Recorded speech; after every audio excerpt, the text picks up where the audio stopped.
Kareem Ray, your host at the One Soccer Nation podcast. Today I have the pleasure of interviewing Sanford Carabin. Sanford is a partner in Empowerher. He's also a coach with the Jamaican women's national team and an ex-coach of the Jamaican men's national team. I personally know Sanford. He's coached me at North Mississauga in League One, Ontario. We first met at A&P through Coach Bassam Naeem, and I'm really excited to have you on, Sanford. I never thought I would have had you on, but this is super exciting. I'm getting more Canadians on, so again, super exciting. So, Sanford, you've done a lot in regards to the soccer space. You got a really exciting project coming up called Who Is Next Combine Showcase, an event that will be hosted in Oshawa, Ontario.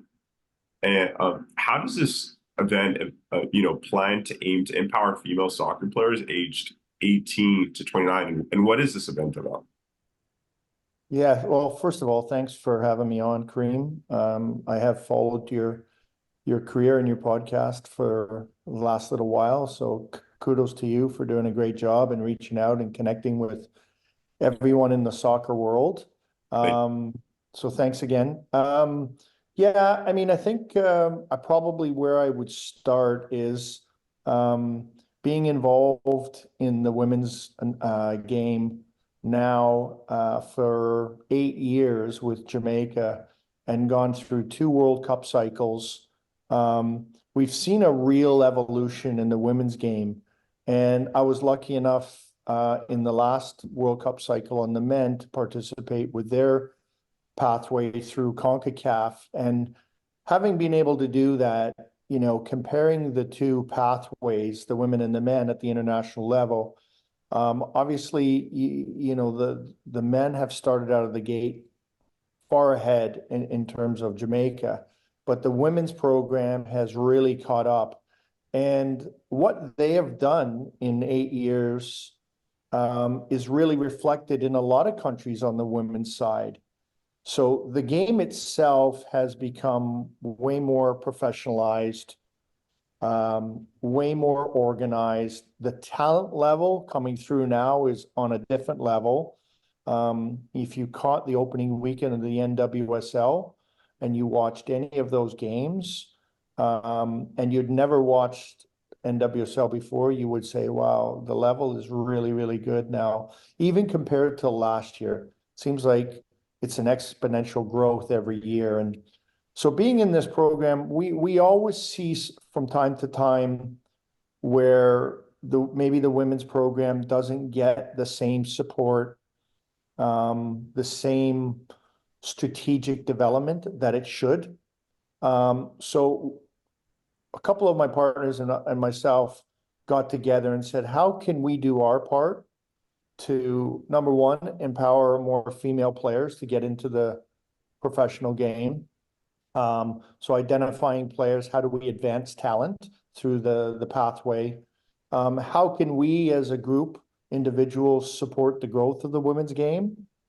And then at the same time, how can we elevate it? How can we put it in front of people and say, look, this game is getting better every single year. You need to take notice.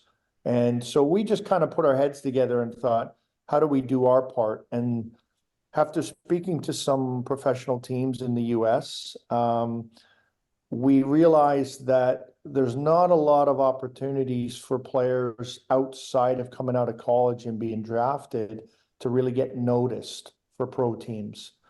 And coupled with the fact that the USL has now started a professional women's league called the Super League, the S League, which has just recently received Division 1 status, which is on par with the NWSL, but obviously they're a new entity, whereas the NWSL has already got a big head start on them. What it means is there's going to be more jobs for female professional players, which is exactly aligned with what we want to promote, what we want to help support.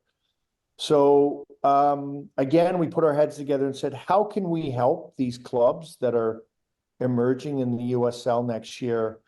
And we started to speak to some teams, as I said, and the natural thing was could we help them compile talent in one area where they can come up and evaluate a bunch of players at one time?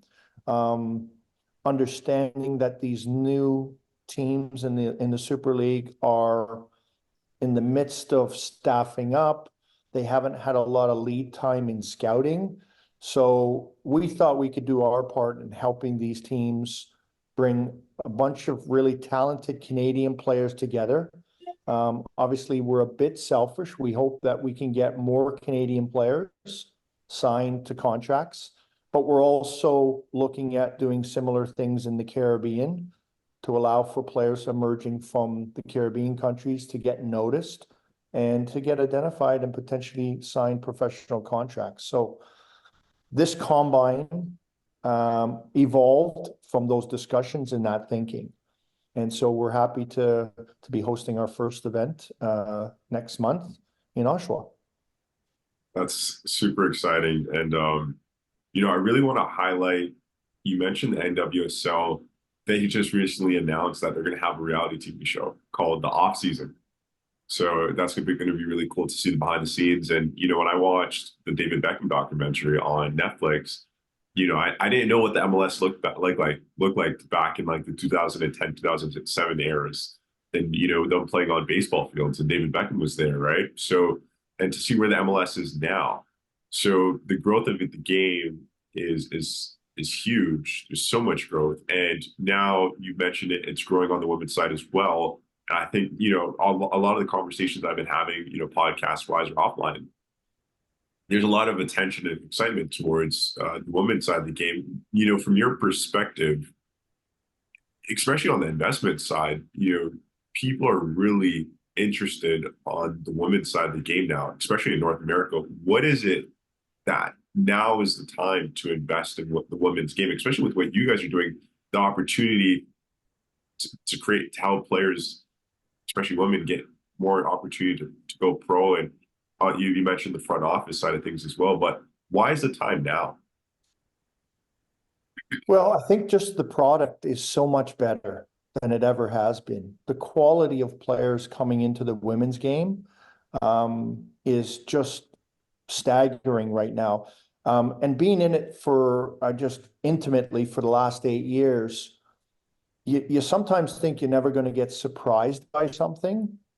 And this weekend, I watched the Kansas City game against Portland, and I was blown away that they brought on a 16-year-old player from the US, and she did not look one step out of place. She scored a goal. Her team won. She was dynamic in attack. She was dynamic in defense. She looked like just, I hate to say it, but just a seasoned veteran at 16. And you start to see these players coming in and they're making the actual product, the game, so much better than it ever has been. It's only natural. People are going to go want to watch that. And we're breaking through barriers in all women's sports. So why not soccer? Here in Canada, we launched a professional women's hockey league. It's crazy. It's sold out almost every game. The WNBA is going crazy. The best player in college basketball this year, I think, is a female player, Caitlin Carr. So we're starting to see women's sports really work on a trajectory that we've never seen before. And soccer is riding the same wave. It's just the quality of the games, the parity in the leagues, not only in North America, but in Europe. It just makes for a really entertaining product. And I think that's what's dragging people to these games, not only live in stadium, but also on TV. And when you get that type of attention, obviously now companies start to get attracted to the product, which has a ripple effect on the value of the product starts to go up. And now you're starting to see for this year some really high transfer fees in the women's game. You see a league like the NWSL creating extra competitions to provide even more value for the average viewer. I think the women's game connects really well with the fans you have to just look at Angel City and what they've done. And week one, the Bay in the MWSL won their first game. I mean, what they're doing with fan engagement is incredible. So I think just the overall product is a reason why it's attracting so much attention. It starts on the field, but certainly all the stuff off the field is lending to the growth of the game. 100%. When you mentioned USL Super League, them not only giving opportunities for women to go pro, as well as be able to work on the front office side of things and giving them an opportunity there. I think it's, very empowering and such an amazing movement for, people to get behind and support. Saying that, could you provide insights into the professional clubs that are confirmed for the showcase? And are there any anticipated additionals to the lineup? Yeah, sure. Well, the inaugural season of the S League was originally scheduled to have eight franchises. There's still several franchises that haven't officially announced who their head coach is, so I can't confirm their attendance, but we have spoken to most of them. We do have Lexington coming up, Tampa, Fort Lauderdale. We've spoken to New York, Dallas, Carolina. So, and we're hoping that once the teams finalize some of their vacancies in terms of their front office staff and their technical staff, that we'll be able to start sending out announcements. We anticipate that happening over the next week. But so far we've got about 50% of the teams committed. The other teams that still haven't announced their head coach or determining what person they're going to send up. Because some teams, the structure, it'll be the head coach. In some cases, it might be the sporting director or an assistant coach that comes up. We also understand that they're targeted to start this league in August, and preseason is supposed to start in early July. So there's really not a lot of time to build these rosters. So the current teams that have announced their coaches, they're well ahead of the game, but they're running 100 miles an hour to start building their rosters.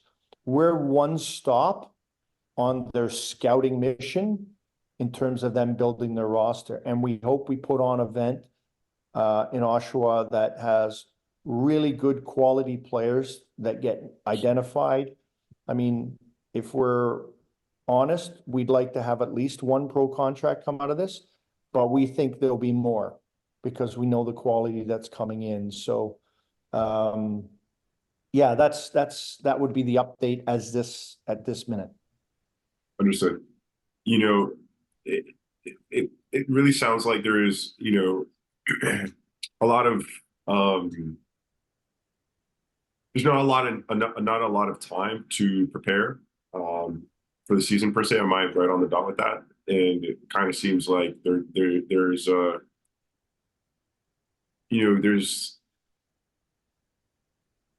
it's crunch time. They need to get things up and running. They need players, and this is a great opportunity for players to showcase themselves and get in. Yeah, I think this is almost like catching lightning in a bottle, if you want to say, because there's literally 8 franchises that need to build rosters. They need to find players and sign them. And it's not like you're adding 1 or 2 players here and there, or you're looking to these are brand new teams that are looking to start from scratch. So, you've got a whole pool of players that have already signed with NWSL teams and they're out. There's going to be a whole group that may not have kind of cracked an NWSL lineup that would fall into the category. But there's also graduating college players, both Canada and the US. There's existing semi-pro female players that are playing in League One that really have the ability, but have never been given the chance or have never had an opportunity. So yeah, I do think that there's going to be a lot of quality, but these clubs are they're running 100 miles an hour. They're going to have to fill these rosters. And that's why I think our event, if we can do the heavy lifting and get people in kind of one location for a weekend, that gives them a really good snapshot of what the talent's like. And we're not just Ontario. We've gotten calls from people from Quebec, from BC.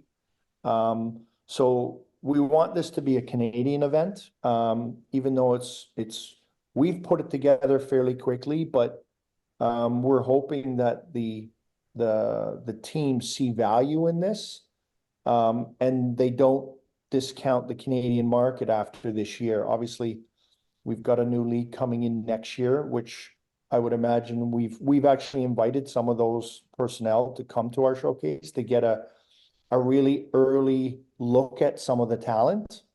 Because not everybody's going to hit the radar of these clubs. So, they can start their scouting a year in advance of their league. So we've extended an opportunity for some of those teams to come in as well.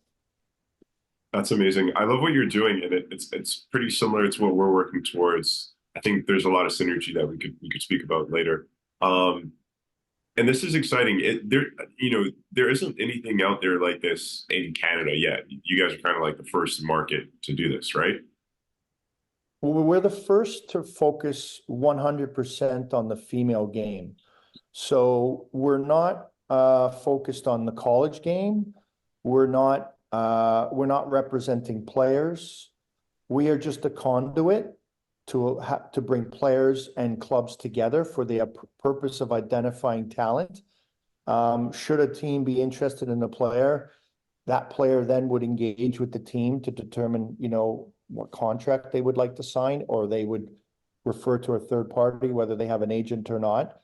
But our role is really kind of to facilitate bringing clubs and players together. And specifically on the women's side, we feel like that's our niche. We know the women's game very, very well. That's where our network is. And we think even if players coming into our combine don't hit the radar of a USL team, we feel we can still help them, because our ethos, our company ethos is still to advance players. And if it's not through the S League, we can introduce them to maybe an agent that has contacts, or teams in Europe or North America, other parts of Europe, that we can kind of maybe open doors for them. So this is kind of a passion we have, and it really will focus on the female game. Got it. So you guys really want to focus on the Canada market, helping only women players go pro. If it's not the USL Super League, you guys have other opportunities for them to go pro through contacts. And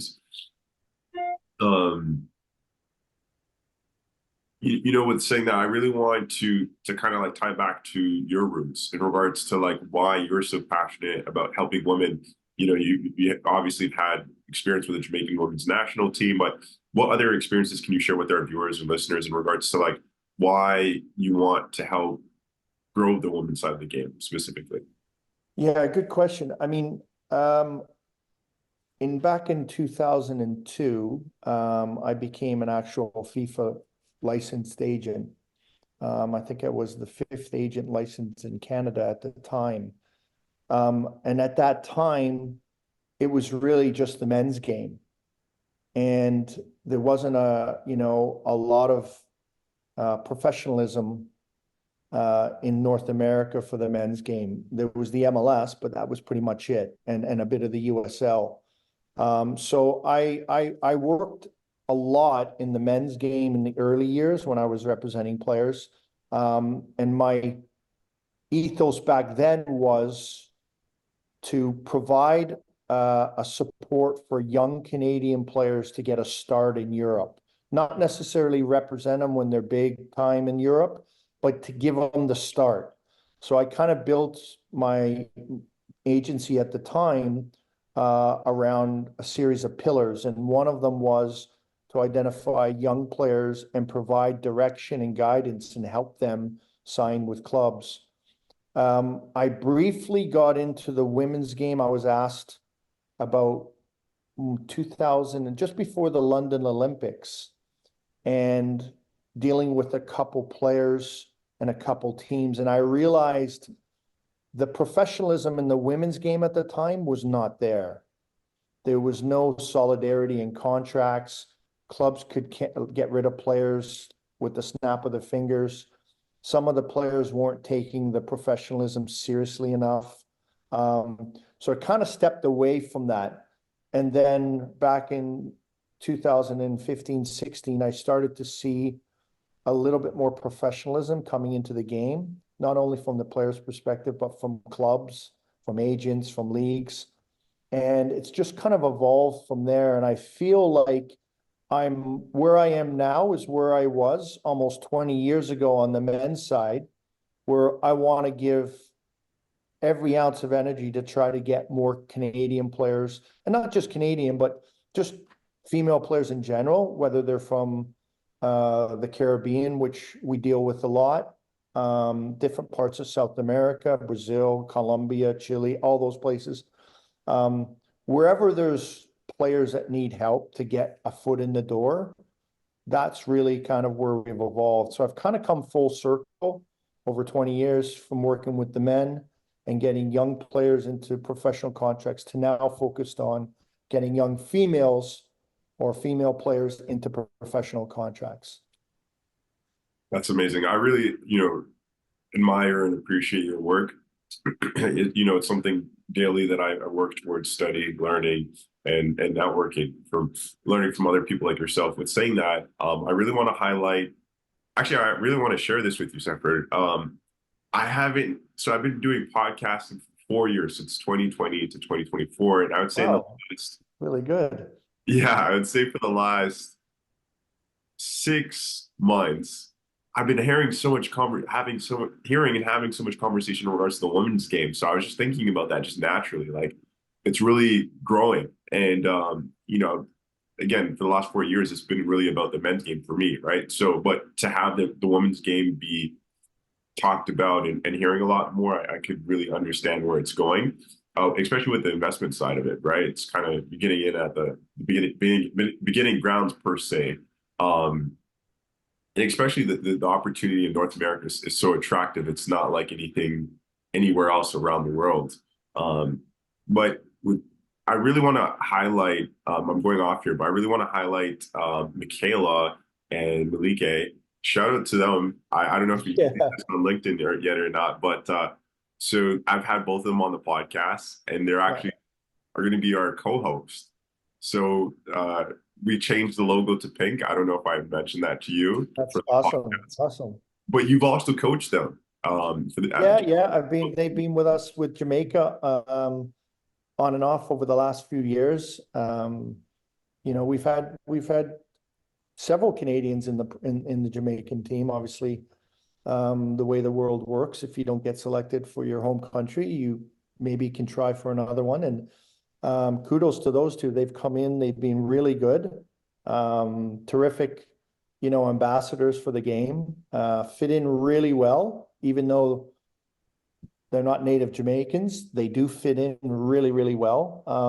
And they're still young, so they've still got a lot of their career ahead of them.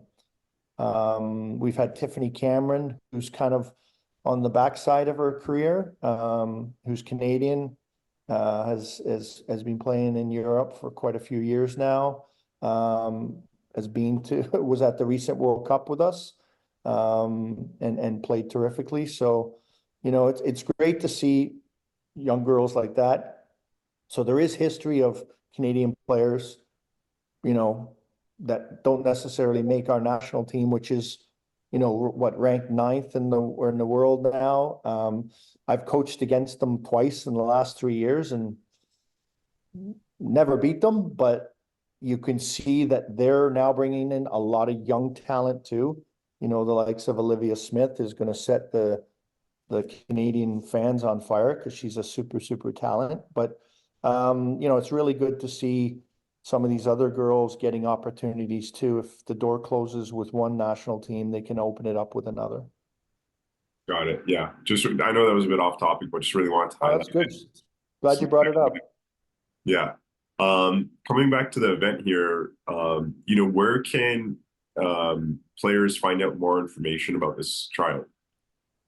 Yeah, so the event itself is going to be held at University of Ontario, which is in Oshawa, Ontario. It's a dual campus with Durham College at Vassal Field, which is their main stadium field. On the games run April 20th and 21st. We're bringing in only 60 players. We'll have 4 11v11 matches through the weekend. And to sign up, the process is sort of an application process. So they would go visit our website, which I should know off the top of my head, but when you go to a bunch of websites a day. Yeah, I got it here. Whoisnext.ca. Yeah. Perfect, thank you. So whoisnext.ca, and that's basically our tagline for this event is who is the next female player? If they go in .ca/Empowerher, it'll be brought to our Combine website. And we just ask them to fill out their information. We do ask if you have a tape that you can, or a link to a YouTube video or your highlights, that you include that. And in the first week of April, we'll be sitting down with our selection committee and identifying the players that we want to bring in. Obviously, we have to consider a number of elements, least of which is positions.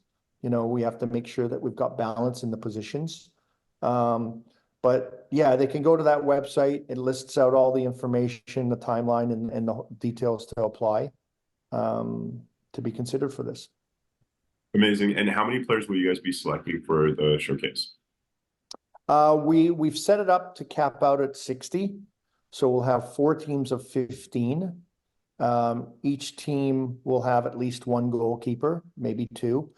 But the reason why we've got shorter rosters is because we want to try to maximize as much time on the field for the players to get to show their stuff. So rather than have rosters of 18, we've elected to have 13, 14 field players per team. And they'll play 2 games, one on a Saturday, one on a Sunday, full 11v11 for the coaches. Got it. And then with saying that, shout out to Capelle. They're one of your sponsors for the event. Is there opportunity for any other sponsors to sponsor? There certainly is. Capelle is our main partner for the event because they're also very heavily invested in the USL in the US. And, you know, they will obviously be the brand for quite a few of the USL teams in the league. So they're coming on board as kind of our apparel partner. But we do have opportunities if anybody else wants to get involved. It's a weekend event, so depending on what their interest is, they can always just reach out to myself through the website. There's an email link there, and we can follow up with them. Okay, sounds good. And was there anything that I missed or anything that you wanted to add in here? No, not necessarily. I mean, I think for us, we just hope that the greater soccer community can kind of embrace something like this. We're not really looking to infiltrate any other teams or leagues. We're really just want to give some opportunities for some female players to maybe get jobs as a professional athlete. And when you think about it, you show up on April 20th, 21st. If you have a good weekend, by August 15th, you could be playing in a pro league. And that's a pretty quick turnaround. So we know teams need to build their rosters. They need to find players. It's a perfect storm for people to come out, players to come and show their stuff. And who knows, you may change your stars overnight, like, and be sitting on a professional team in a couple months. So we like the idea of this event. We're really encouraged by our initial response we've got from the soccer community. But we want to incorporate everybody. So we want to have female coaches that are in the game. If they want to drop by and watch the games, come. Like, we'll introduce you to the coaches that are there. We want to have female coaches subbing the players in and out.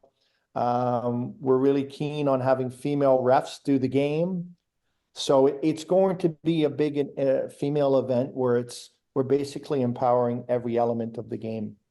So. Nice. Well, I mean, I appreciate the invite, and I'm excited to reconnect with you and come check out, see everything that you guys are doing and learn. So again, thank you, and I really appreciate you taking the time for being on the One Soccer Nation. No problem. Anytime, Kareem, and best of luck and continued success with your podcast. Thank you so much. All right, take care, bud. Okay.